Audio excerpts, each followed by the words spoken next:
दोस्तों अक्सर इस देश में इस बात की बहस रही है कि हमारा नेता कितना पढ़ा लिखा है।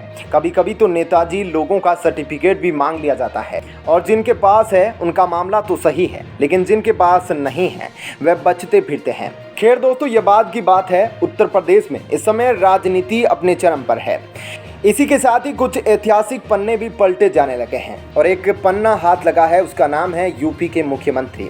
चलिए दोस्तों, इसी के साथ हम आपको यूपी के कुछ मुख्यमंत्रियों से जुड़ी बातें बताते हैं। दोस्तों तारीख 18 मार्च 2017 और दिन था शनिवार। विधानसभा चुनाव का परिणाम सामने आ चुका था।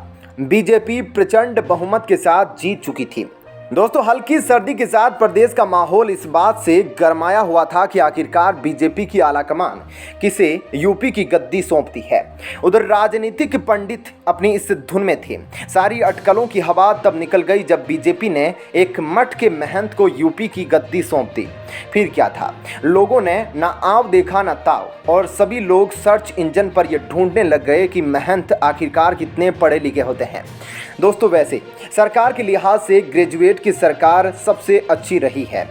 दोस्तों इस खबर में हम ये जानेंगे कि कितनी बार सीएम बने, कितने साल तक सत्ता में रहे, कितने बिल पास कराए और प्रदेश की जीडीपी कहां से कहां ले गए, बेरोजगारी बढ़ाई या फिर घटाई।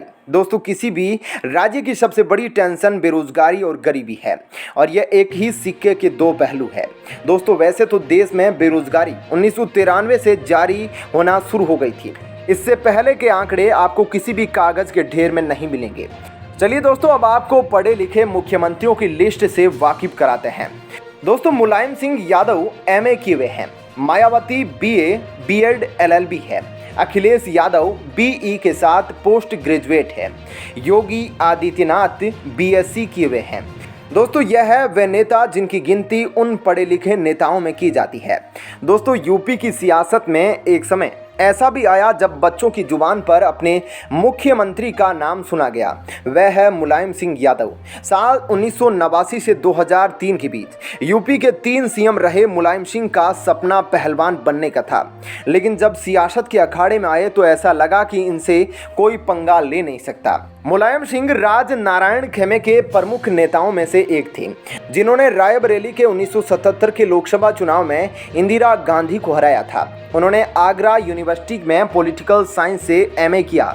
यूपी में लगातार 3 बार मुख्यमंत्री बने, 8 साल तक सत्ता में राज किया। दोस्तों इन्होंने 235 अधिनियम अपने कार्यकाल में पास करवाए। 1000 में से 33 व्यक्ति बेरोजगार थे और 1000 में से 6 ग्रामीण व्यक्ति बेरोजगार थे। दोस्तों उसके बाद मायावती 1995 से 2012 के बीच 4 बार सीएम रही। उन्होंने बीए बीएड और एलएलबी किया है। मायावती के नाम 2 रिकॉर्ड रहे हैं। पहला, वे प्रदेश की सबसे युवा सीएम रही। दूसरा, वे देश की पहली अनुसूचित जाति की महिला सीएम बनी। यूपी में 4 बार सीएम पद पर रही। 6 साल तक सत्ता पर राज किया। अपने राज में कुल 158 बिल पास कराए। 1000 में से 41 शहरी व्यक्ति बेरोजगार और 1000 में से 9 ग्रामीण व्यक्ति बेरोजगार थे। दोस्तों उसके बाद नंबर आया अखिलेश यादव का। दोस्तों अखिलेश यादव साल 2012 से 2017 तक सीएम रहे। दोस्तों अखिलेश यादव ने मैसूर से बीई सिविल की डिग्री प्राप्त की है। इन्होंने ऑस्ट्रेलिया की सिडनी यूनिवर्सिटी से एनवायरमेंट इंजीनियरिंग में पोस्ट ग्रेजुएशन भी किया। अखिलेश राजनीति में सन 2000 में आए। इसी साल वे कन्नौज सीट का उपचुनाव जीत के वे संसद पहुंचे। तब उनकी उम्र सिर्फ 26 साल थी। दोस्तों साल 2017 से अभी तक योगी आदित्यनाथ यूपी के सीएम हैं। योगी आदित्यनाथ ने हेमवती नंदन बहुगुणा यूनिवर्सिटी से बीएससी की डिग्री प्राप्त की है। दोस्तों साल 2017 में जब योगी जी ने सीएम की कुर्सी संभाली तो वह संत से प्रदेश के सीधे फायर ब्रांड नेता बन गए। तो दोस्तों आपको यह जानकारी कैसी लगी? अब आप अपने जवाब हमें नीचे कमेंट बॉक्स में लिखकर अवश्य बताइएगा। वीडियो पसंद आई हो तो लाइक और शेयर भी जरूर कीजिएगा। दोस्तों जो केजरीवाल पिछले कुछ दिनों से गुजरात में बढ़ चढ़कर बातें कर रहा था और अपने भाषण में बीजेपी की बुराई कर रहा था, लेकिन अब गुजरात के लोगों ने उसको वहां से कैसे भगाया, गुजरात के गांधीनगर से, इसके लिए आप सबसे पहले ये क्लिप देखिए और आप उसी से अंदाजा लगा सकते हैं। आप सबसे पहले ये क्लिप देखिए। दोस्तों आपने देखा ना कैसे केजरीवाल को गुजरात के एयरपोर्ट से भगाया गया और मोदी के नारे कैसे लगा रहे हैं वहां के लोग। ऐसे में आप सोच रहे होंगे कि ऐसा क्यों। तो आपको बता दें कि जो शराब घोटाला और जो स्कूल घोटाला हुआ था वे सारे केस अब सही साबित हो रहे हैं, क्योंकि सीबीआई को जिस प्रूफ की जरूरत थी वह प्रूफ उन्हें मिल चुका है। और अब केजरीवाल को गुजरात से गुजरातियों ने ऐसे एयरपोर्ट से भगाया जो अभी आपने क्लिप में देखा। और आपको आगे बताते हैं कि कैसे केजरीवाल झूठा प्रचार करके लोगों का मत जीतने में कामयाब हुआ है। लेकिन अब बीजेपी वालों से पंगा लेना उसे इतना भारी पड़ जाएगा कि यह उसने कभी सोचा भी नहीं था।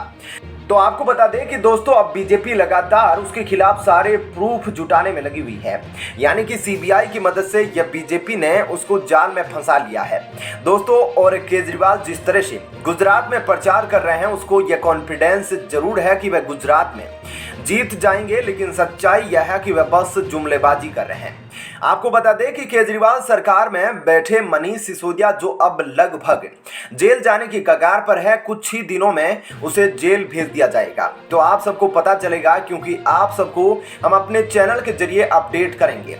लेकिन उससे पहले आपको बता दें कि सीबीआई जो प्रूफ जुटा रही थी वह प्रूफ अब मिल चुका है और कोर्ट में अब सीबीआई इसके लिए कुछ प्रूफ पेश करेगी और कोर्ट यह फैसला करेगा कि अब मनीष सिसोदिया को अपना पद छोड़कर इस्तीफा दे देना चाहिए और उसके बाद पुलिस की गिरफ्त में आ जाना चाहिए।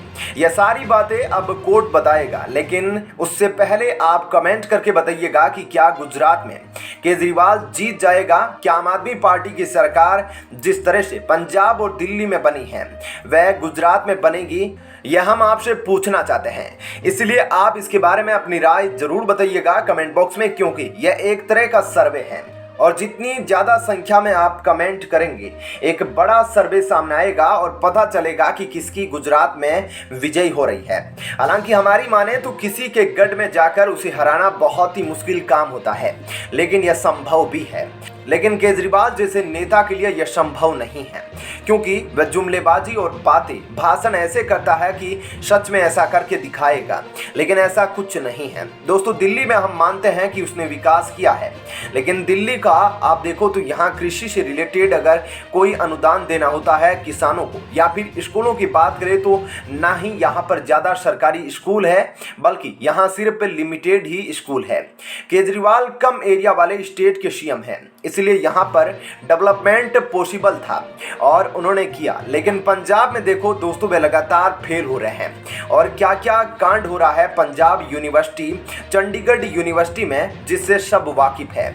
और उस तरह के कांड के लिए क्यों ना केजरीवाल सरकार को जिम्मेदार ठहराया जाए, क्योंकि वे अपने भाषण में तो बड़ी बड़ी बातें करते हैं कि कोई भ्रष्टाचारी नहीं होगा, कोई दंगा नहीं होगा और किसी भी तरीके से कुछ नहीं होगा। लेकिन पंजाब में देखिए दोस्तों क्या कांड हो गया, उसी तरह से अब गुजरात में भी ना हो जाए। केजरीवाल की सरकार वाले स्टेट में तो ये समय ही बताएगा, लेकिन जिस तरह से गुजरात में केजरीवाल को एयरपोर्ट से भगाया गया यह देखने लायक सीन था। दोस्तों एक बार फिर से आप ये क्लिप देखिए।